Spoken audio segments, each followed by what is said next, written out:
جو لوگ لان تان کر رہے ہیں وہ غلام نبی آزاد کے ساتھ انصاف نہیں کر رہے ہیں۔ غلام نبی آزاد نے پوری زندگی اپنی وقف کر دی کانگریس کو بہتر بنانے کے لیے، مضبوط بنانے کے لیے، اور مرکز سے لے کر اور کشمیر تک انہوں نے اپنے رول کو جس سنجیدگی سے اور جس حوصلے کے ساتھ انجام دیا ہے اسے آپ نظر انداز نہیں کر سکتے۔ آزادی کے بعد اس دیش میں سب کو کانگریس نے سب کچھ دیا ہے پارٹی کے اندر، لیکن کیا کبھی کسی مسلمان کو پارٹی پریزیڈنٹ بنایا؟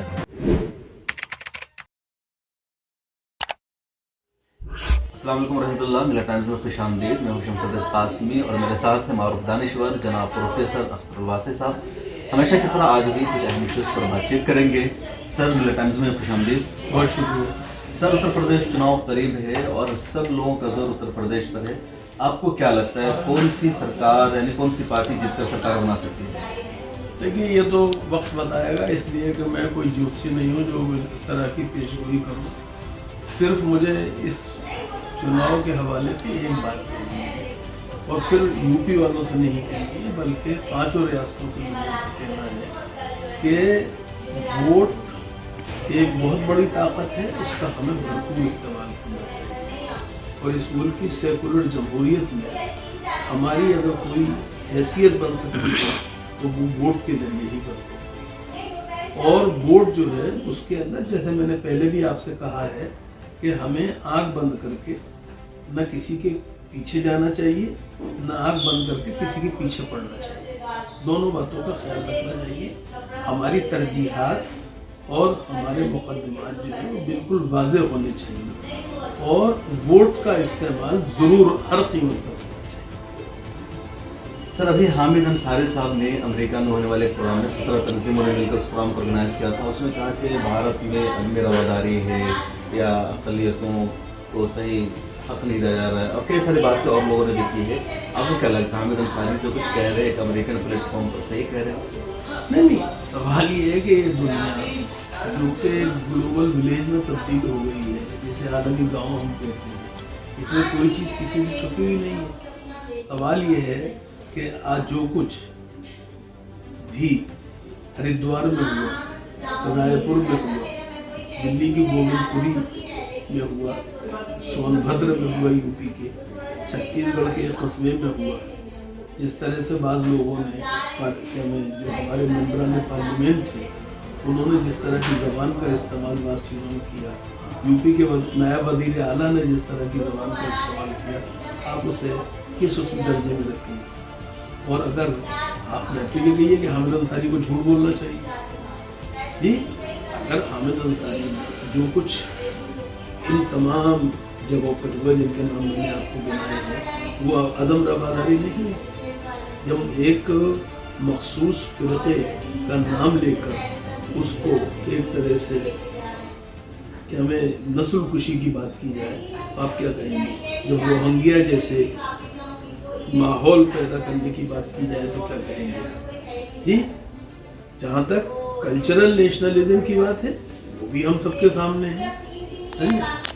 یہ ملک جو ہے، اس کی جو طاقت ہے، اس کی خوبصورتی ہے، اس کی عظمت ہے دنیا کے اندر، وہ اس کی کثرت میں وحدت کی وجہ سے ہے، رنگا رنگی کی وجہ سے ہے۔ Sir, B J P I T cell کی طرف سے حامد انصاری کو ایک بار پھر ٹرول کیا جا رہا ہے۔ پہلے بھی کئی مرتبہ ان کو ٹرول کیا گیا، دھرنے ہوئے، ایک بار پھر کہ انہوں نے دیش سے غداری کیا، ایسی بات تھی تو خود انٹرنل معاملوں میں کہتے، ملک میں کہتے، ایک انٹرنیشنل پلیٹ فارم پر آپ دیش کی برائی بیان کر رہے ہیں۔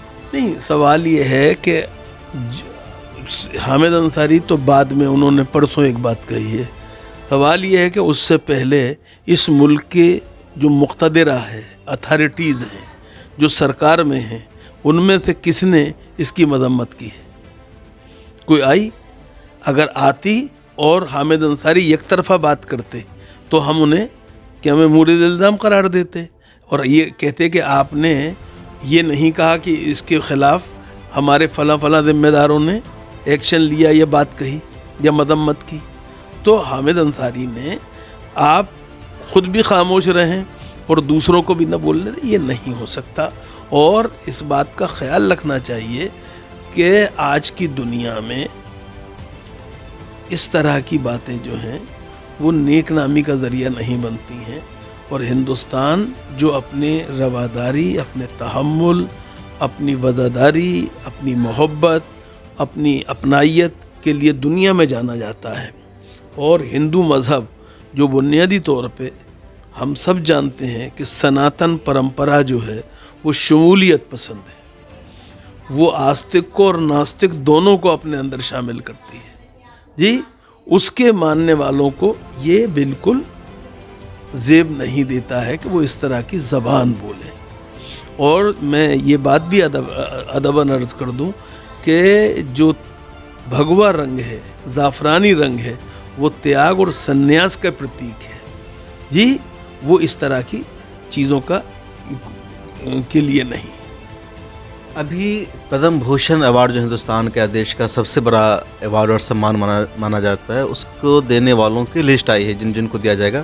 بس میں کئی نام ایسے ہیں جس کی وجہ سے کہا جا رہا ہے کہ یہ اندرون خانہ غداری کر رہے تھے اپنی پارٹی کے ساتھ، یا کئی مرتبہ بھی پوچھا جا رہا ہے کہ ان کی خدمات کیا ہے کہ ان کو دیا گیا. خاص طور پر غلام نبی آزاد کا نام ہے، اور اس کی وجہ سے خود ان کی پارٹی کے لوگ یا ان کے کئی دوست ان کو لعن طعن کر رہے ہیں. نہیں دیکھیے، ایسا ہے کہ معاف کی جگہ جو لوگ لعن طعن کر رہے ہیں وہ غلام نبی آزاد کے ساتھ انصاف نہیں کر رہے ہیں. غلام نبی آزاد نے پوری زندگی اپنی وقف کر دی کانگریس کو بہتر بنانے کے لیے، مضبوط بنانے کے لیے، اور مرکز سے لے کر اور کشمیر تک انہوں نے اپنے رول کو جس سنجیدگی سے اور جس حوصلے کے ساتھ انجام دیا ہے اسے آپ نظر انداز نہیں کر سکتے. ہندوستان کی پارلیمنٹ کے ایوان اعلیٰ میں لیڈر آف دی اپوزیشن کے طور پہ 7 سال تک جس باوقار طریقے سے انہوں نے لوگوں کے کیس پیش کیے ہیں، سرکار کو کٹہرے میں کھڑا کیا ہے، آپ اسے نظر انداز نہیں کر سکتے. اور اگر ان کی ان تمام مجموعی خدمات کے جواب میں ان کو پدم بھوشن دیا گیا ہے تو میں سمجھتا ہوں کہ یہ کوئی ایسی بات نہیں ہے، ان کو تو پدم وبھوشن ملنا چاہیے تھا. اور ہمیں یہ نہیں بھولنا چاہیے کہ جو کپل سبل ہیں، جو ششی تھرور ہیں، ایسے لوگ بھی تو ہیں جو کہ ان کی تعریف کر رہے ہیں جی، منیش تیواری کر رہے ہیں. سر کانگریس میں جو 2 گروپ چل رہا ہے، ایک G23 کا گروپ ہے، تو یہ لوگ تو تعریف کر رہے ہیں. دیکھیے ایک بات سنیے نا، G23 کا گروپ کیوں وجہ یہ ہے، ایک بات کو کانگریسیوں کو سمجھنا چاہیے. جمہوریت جو ہے، میں اس بات کا انکار نہیں کرتا کہ جس کو عوام چاہیں گے وہ آئے گا، لیکن یہ ہمیں نہیں بھولنا چاہیے کہ کوئی کنبہ پرستی جو ہے وہ سیاست میں زیادہ دیر نہیں چل سکتی. ہمیں یہ نہیں بھولنا چاہیے کہ موتی لال نہرو، جواہر لال نہرو اور اندرا گاندھی کی قربانیاں تھیں. ہمیں یہ نہیں بھولنا چاہیے کہ راجیو گاندھی جو تھے وہ اس ملک میں جو وزیر اعظم بنے تھے وہ اس لیے بنے تھے کہ پہلی دفعہ آزاد ہندوستان کی تاریخ میں سرکار بیلٹ کے بجائے بلٹ سے بدلی گئی جی. تو ہندوستانیوں نے اس کے نتیجے میں راجیو گاندھی کو سپورٹ کیا تھا جی.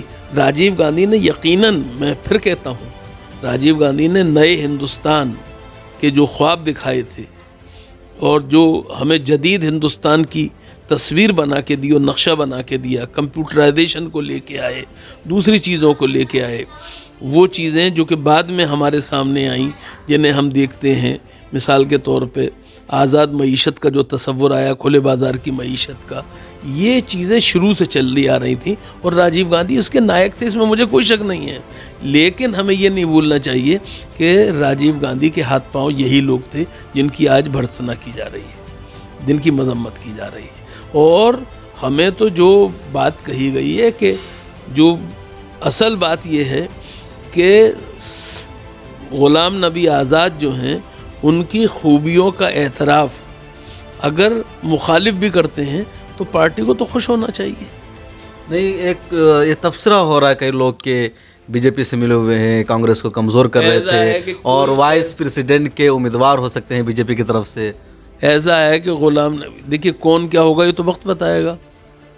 جب تک یہ سب نہیں ہو رہا ہے جی، اس وقت تک تو غلام نبی آزاد نے ابھی تک تو کوئی ایسی چیز کہی نہیں ہے جی.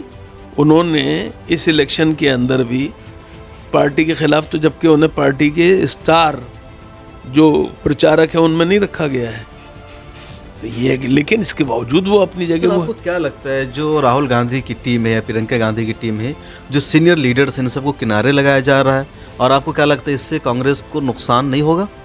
دیکھیے ایک بات آپ سے میں عرض کروں، میں معافی کے ساتھ چاہتا ہوں، اس وقت یہ موقع نہیں ہے شاید بات کہنے کا، لیکن چونکہ آپ نے پوچھ ہی لیا تو میرے سامنے کوئی وہ نہیں ہے. آپ مجھے بتائیے، آزادی کے بعد اس دیش میں سب کو کانگریس نے سب کچھ دیا ہے پارٹی کے اندر، لیکن کیا کبھی کسی مسلمان کو پارٹی پریزیڈنٹ بنایا؟ نہیں. کیوں نہیں بنایا؟ یہ ایک سوال ہے جو میں آپ سے کرنا چاہتا ہوں. جی ہمیں سوچنا چاہیے. ہم راہل کے یا پرینکا کے خلاف نہیں ہیں، ظاہری بات ہے کہ ان کو حق ہے، جدوجہد کر رہے ہیں وہ، ہم اسے اس سے انکار نہیں کرتے، لیکن اس بات کا خیال رکھنا چاہیے کہ دوسروں کو بھی کنارے لگانے کی کوشش نہیں کرنی چاہیے. جی بالکل. سر، ابھی ریلوے بھرتی کو لے کر کے کافی ہنگامہ ہو رہا ہے، طلبہ کی مانگ پوری نہیں کی گئی، وہ سڑکوں پر ہے، کئی سارے وائلنس کے واقعات ہوئے ہیں، پھر پولیس نے ان پر لاٹھی چارج کی ہے، ایک ہنگامہ برپا ہے. آپ کو کیا لگتا ہے کون ذمہ دار ہے؟ نہیں، میں دیکھیے وائلنس کو تو میں بالکل ایک طرح سے اس کی مذمت کرتا ہوں. وائلنس جو ہے وہ کسی چیز کا حل نہیں ہے، بلکہ تشدد خود ایک مسئلہ ہے، وہ مسئلوں کا حل نہیں ہو سکتا. اس لیے پہلی بات تو واضح رہنی چاہیے. لیکن سرکار کو بھی یہ سوچنا چاہیے کہ انٹر اور بی اے دونوں کا جو ایک طرح سے ملا دینا کون سی صحیح بات ہے. اس کے نتیجے میں سارا روش پیدا ہوا ہے، بے چینی پیدا ہوئی ہے. تو اور اتنی دیر لگنا جو ہے، پرچوں کے اندر جو ایک طرح سے گھپلے ہونا ہے، ان ساری چیزوں کو سرکار کو دیکھنا چاہیے. اور مجھے خوشی ہے کہ سرکار نے اس پہ ایک کمیٹی بٹھائی ہے، وہ کمیٹی جو ہے وہ رپورٹ دے گی. لیکن میرا سرکار سے یہ کہنا ہے کہ جن لوگوں کو بلا وجہ گرفتار کیا گیا ہے، ان کو بھی ایک طرح سے گرفتار کر کے صورتحال کو خراب آپ کر رہے ہیں. پہلے رپورٹ آ جانے دیجیے، رپورٹ آ جانے کے بعد جو ہے آپ کوئی فیصلہ کیجیے گا. یہ مناسب نہیں ہے، کیونکہ یہ کہنا کہ لڑکے جو تھے وہ فلاں کو کہہ رہے تھے کہ اس نے بھڑکایا فلاں نے، یہ کسی کے کہنے سے کوئی بات جو ہے وہ کیا میں صحیح نہیں ہو جاتی ہے جب تک کہ واقعاتی طور پہ آپ کے ساتھ کے پاس مضبوط دلائل اور ثبوت نہ ہو. سر، پدم بھوشن کے بارے میں ایک اور سوال رہ گیا تھا. جامعہ ملیہ اسلامیہ صاحب لمبے عرصے تک وابستہ رہے، اور جامعہ کی جو موجودہ وی سی ہیں پروفیسر نجمہ اختر صاحبہ، ان کو بھی پدم بھوشن دیا گیا ہے. پدم شری دیا گیا ہے. لوگ سوال کر رہے ہیں کہ کس بنیاد پر ان کو ایوارڈ دیا گیا ہے؟ جامعہ کی خدمات کی وجہ سے، وی سی ہونے کی وجہ سے، ان کی پرسنل خدمات کی وجہ سے؟ نہیں، دیکھیے ایسا ہے کہ وہ بہرحال تعلیم کے سیکٹر سے جڑی رہی ہیں، اور آج سے نہیں جڑی ہوئی ہیں. علی گڑھ میں رہی ہیں، الہ آباد میں رہی ہیں، ویسے رہی ہیں جی. اور ہمیں یہ نہیں بولنا چاہیے کہ یعنی آزاد ہندوستان میں کسی بھی سینٹرل یونیورسٹی کی وہ پہلی خاتون وائس چانسلر ہے. اور میں ایک بات کے لیے چاہتا ہوں کہ ہمیں بہرحال کہ ہمیں نہیں بھولنا چاہیے دو باتوں کو. سپریم کورٹ کی پہلی خاتون جج بھی اتفاق سے مسلمان تھی، فاطمہ بیوی. اور کسی سینٹرل یونیورسٹی کی پہلی وائس چانسلر، خاتون وائس چانسلر بھی، وہ بھی نجمہ اختر. نہیں، دونوں مسلمان ہیں. فاطمہ بیوی بھی مسلمان تھی، اور یہاں بھی مطلب تو اس لیے خاتون بھی ہیں، مسلمان بھی ہیں، ماہر تعلیم بھی ہیں. ہمیں اس کی کیا وہ ہونا چاہیے. اور ایک بات اپنے دیکھیے وائس چانسلرز کے بارے میں ایک بات ہمیشہ خیال رکھنی چاہیے کہ وائس چانسلر جو ہیں وہ لیڈر آف دی اپوزیشن نہیں بنانے کی کوشش کرنی چاہیے. بالکل. اور ایک اور بات ہم اپنے ویورز کو جانکاری کے لیے بتا دیں کہ اختر الواسع صاحب بھی پدم شری ایوارڈ سے سمانت ہو چکے ہیں اپنی تعلیمی 2013 میں. تو 2013 میں خود اختر الواسع صاحب پدم شری ایوارڈ سے سمانت ہیں تعلیمی اور دیگر خدمات کی بنیاد پر. بہرحال لمبی بات چیت ہوئی اختر الواسع صاحب سے ملک کے موجودہ حالات پر، ایشوز پر. آپ کی کیا رائے اس بارے میں کمنٹ سیکشن میں ضرور لکھے گا. کیمرہ مین تمنا کے ساتھ شمس تبریز قاسمی،